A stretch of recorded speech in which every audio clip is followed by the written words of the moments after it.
ये टीम जंगल में सुनहरी पक्षी ढूंढने आई थी, लेकिन टीम के पीछे दो जंगली कबीले लग जाते हैं। एक कबीला आदमखोरों का था और एक कबीला खूबसूरत प्यासी लड़कियों का था। अब देखना ये था कि टीम किसके हाथ लगती है और उनके साथ क्या होता है। पूरी कहानी जानने के लिए वीडियो को आखिर तक जरूर देखें। कहानी की शुरुआत एक भयानक जंगल से शुरू होती है। इस जंगल में ऐसे ऐसे जानवर पाए जाते थे जो किसी और जंगल में नहीं होते थे। आज जंगल में एक टीम आई थी और इस टीम को बिल्लू नाम का बंदा गाइड कर रहा था। ये पूरी टीम एक सुनहरी पक्षी को ढूंढने आई थी और वो सुनहरी पक्षी सिर्फ इसी जंगल में पाया जाता था। बिल्लू के साथ खड़े आदमी का नाम हार्वी है और उसका काम पूरी टीम को सुरक्षित रखना है। हार्वी के साथ ही प्रोफेसर मिलर खड़ा था और वो पूरी टीम का सरदार था। उसी ने जंगल में आने का फैसला किया था और उसी ने टीम बनाई थी। प्रोफेसर मिलर के सहायक का नाम ब्रेन था और वो मारिया को देखकर मुस्कुरा रहा था। ये दोनों भी मिलर की टीम का ही हिस्सा थे। जल्दी ही पूरी टीम ने एक अच्छी सी जगह देखकर अपने टेंट लगा लिए। बिल्लू के साथ कुछ मजदूर भी थे जो पूरी टीम का सामान संभाल रहे थे। टेंट लगाने के बाद मारिया बाथरूम जाती है, लेकिन बाथरूम में पहले से ही गोरिल्ला था। गोरिल्ला को देखकर सभी डर गए। हार्वी उसे मारने की कोशिश करता है, लेकिन उसका निशाना चूक जाता है और गोरिल्ला डर कर भाग जाता है। कुछ ही देर बाद मारिया ने नहाने की तैयारी कर दी। मिलर ब्रेन को बता रहा था कि हम लोग यहाँ सुनहरी पक्षी ढूंढने आए हैं और हमारा ध्यान उसी की तरफ होना चाहिए। मगर ब्रेन का ध्यान मिलर की बातों पर कम मारिया पर ज्यादा था। वो मारिया को नहाते देखकर गर्म हो रहा था। मिलर को भी उस पर शक हो जाता है और उसे जल्दी ही पता चल जाता है कि ब्रेन क्या देख रहा है। उसने भी मारिया को नहाते हुए देख लिया था, लेकिन वो खुद पर काबू पाकर ब्रेन को एक दूरबीन देता है। इसके बाद वो ब्रेन से कहता है कि तुम जाकर सुनहरी पक्षी को ढूंढो और मैं तुम्हारे पास जल्दी ही आता हूँ। ब्रेन के जाते ही वो भी मारिया को देखने लगा और वो भी गर्म हो गया। उधर ब्रेन एक ऐसे पेड़ पर चढ़ गया था यहाँ से वो मारिया को देख सकता था। मारिया को देखकर हार्वी के डंडे ने भी सलामी दे दी थी। इसी बीच ब्रेन के पास गोरिल्ला आ जाता है। ब्रेन को लगा कि मिलर आ गया, लेकिन जब उसकी नजर गोरिल्ला पर पड़ी तो उसके होश उड़ गए। कुछ ही देर बाद रात हो जाती है और सभी खाना खाने लगते हैं। इन सभी को एक जंगली दूर से देख रहा था। इसी बीच हार्वी मारिया से पूछता है कि तुम यहाँ क्यों आई हो। हार्वी को बताया जाता है कि मारिया का पति भी जीव जंतुओं पर खोज करता था। वो अपनी खोज करने इसी जंगल में आया था और तभी से गायब है। उसके साथ मारिया का बेटा भी था और वो भी गायब था।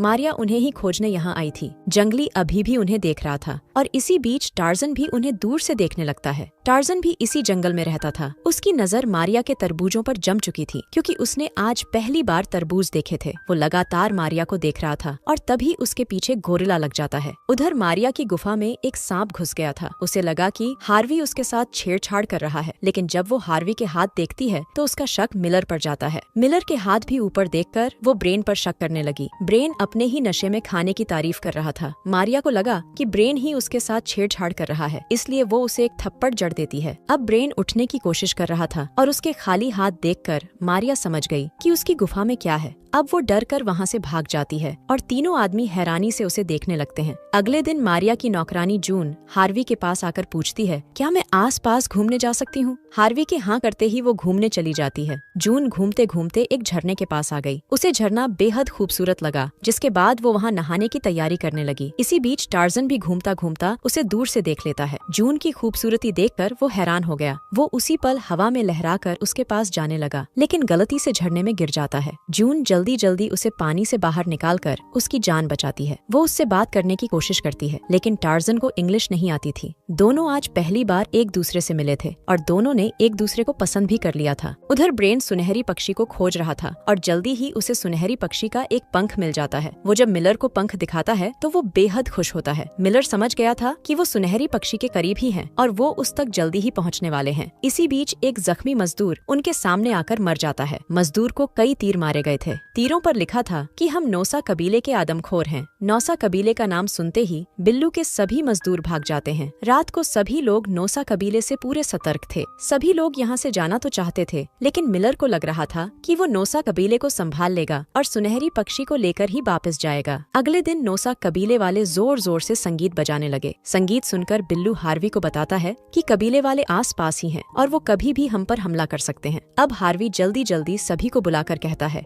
हम खतरे में हैं और मेरे पास एक योजना है। हम एक बड़ा सा गड्ढा बनाएंगे और उस पर पत्ते रख देंगे। जब कबीले वाले हम पर हमला करने आएंगे तो गड्ढे में गिर जाएंगे। हार्वी की बात सुनकर सभी लोग गड्ढा बनाने लगे। जोश जोश में वो इतना बड़ा गड्ढा बना देते हैं कि वो खुद ही उसके अंदर फंस जाते हैं। इसी बीच नोसा कबीला भी इन्हीं की तरफ बढ़ रहा था और जल्दी ही वो सभी को पकड़ लेते हैं। थोड़ी ही देर बाद सभी लोग नोसा कबीले में थे और सभी को बांध दिया गया था। कबीले वाले आग जलाने लगे ताकि वो कैदियों को पकाकर खा सकें। आग जलाने के बाद कबीले वाले अपने हथियार भी तेज करने लगे। इसी बीच मौका देखकर टार्जन जून को भगा कर ले जाता है। कबीले से कुछ ही दूर हमें एक लड़की नजर आती है जो नोसा कबीले को देख रही थी। इस लड़की का नाम सोफी था और गोरे गोरे कैदियों को देखकर उसने कई लड़कियों को बुला लिया था। अब नोसा कबीले वाले जैसे ही कैदियों को मारने लगते हैं तभी सोफी उन पर हमला कर देती है। सोफी की टीम के पास तेज धार हथियार थे जिससे डरकर पूरा नोसा कबीला भाग जाता है। अब सोफी के कहने पर सभी को आजाद कर दिया गया। वो सभी को बताती है कि तुम्हें हमारे कबीले में चलना होगा। हार्वी उससे पूछता है कि तुम हमारे साथ क्या करोगी। इस पर सोफी बताती है कि हम सभी लड़कियां तुमसे प्यार करेंगी और तुम्हारे बच्चों की माँ बनेंगी। सोफी की बात सुनकर तीनों आदमी बेहद खुश हो गए। कुछ ही देर बाद सभी लोग सोफी के कबीले की तरफ बढ़ रहे थे। रास्ते में सोफी मिलर को अपने कबीले के बारे में बताती है। सोफी के कबीले का नाम नारी कबीला था और इस कबीले में सिर्फ लड़कियां ही थीं। इस कबीले को श्राप था कि ये सिर्फ गोरे आदमियों से ही प्यार कर सकती हैं और उन्हीं के बच्चों को जन्म दे सकती हैं। श्राप के कारण इस कबीले में सिर्फ लड़कियों का ही जन्म होता था। कबीले का सरदार एक गोरा आदमी था लेकिन वो बूढ़ा हो चुका था और उसके डंडे में अब पहले जैसी बात नहीं रही थी। जल्दी ही सभी लोग नारी कबीले में पहुंच गए। सभी का जोरदार स्वागत होता है। स्वागत के बाद कबीले का सरदार भी मिलर की टीम से मिलने आता है और ये सरदार मारिया का पति विलियम था। विलियम को जिंदा देखकर और उसकी सच्चाई जानकर मारिया बेहोश हो गई। थोड़ी ही देर बाद विलियम मारिया को बताने लगा कि उसके साथ क्या क्या हुआ था। 20 साल पहले विलियम अपने बेटे के साथ जंगल में घूम रहा था। मारिया उस वक्त अपने टेंट में सो रही थी। विलियम जंगल में जीव जंतुओं की खोजबीन करने आया था और वो अपना परिवार भी साथ लेकर आया था।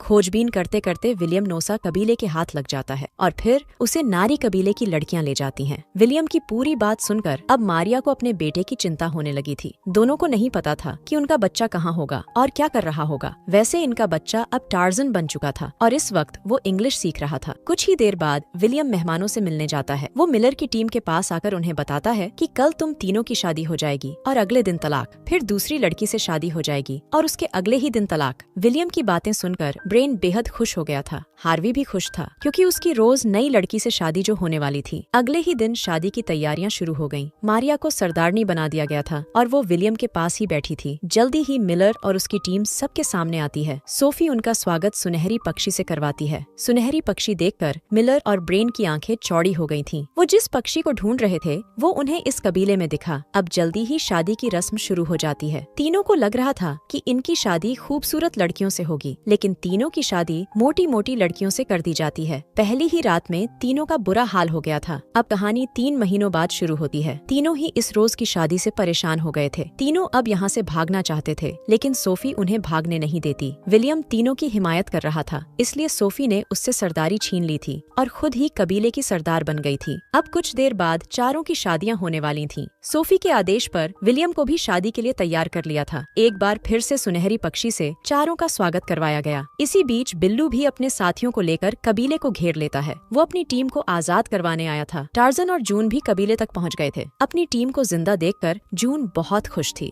जल्दी ही बिल्लू की टीम गोलियां चलाने लगी, जिस कारण कबीले में भाग दौड़ मच गई थी। टार्जन भी अपने जानवरों को बुलाता है ताकि जून की टीम को बचाया जा सके। टार्जन की आवाज सुनकर बहुत सारे हाथी कबीले की तरफ दौड़ने लगे। मिलर ने मौका देखकर सुनहरी पक्षी चुरा लिया था, जिसके बाद वो सभी लोग कबीले से भाग जाते हैं। हाथी भी कबीले तक पहुंच गए थे और बिल्लू के सभी साथी उनके पैरों तले आ जाते हैं। कहानी के आखिर में मिलर की पूरी टीम बच गई थी, जबकि बिल्लू के गोरे साथी सोफी के हाथ लग जाते हैं। टार्जन ही मारिया का बेटा था, जिसे पाकर मारिया बेहद खुश हो गई थी। इसी के साथ इस कहानी का यही अंत हो जाता है। हमारी वीडियो देखने के लिए बहुत बहुत धन्यवाद। अगर आप ऐसी ही वीडियोस के दीवाने हैं तो प्लीज मेरे चैनल को जरूर सब्सक्राइब करें। मिलते हैं अगली वीडियो में, तब तक के लिए नमस्कार।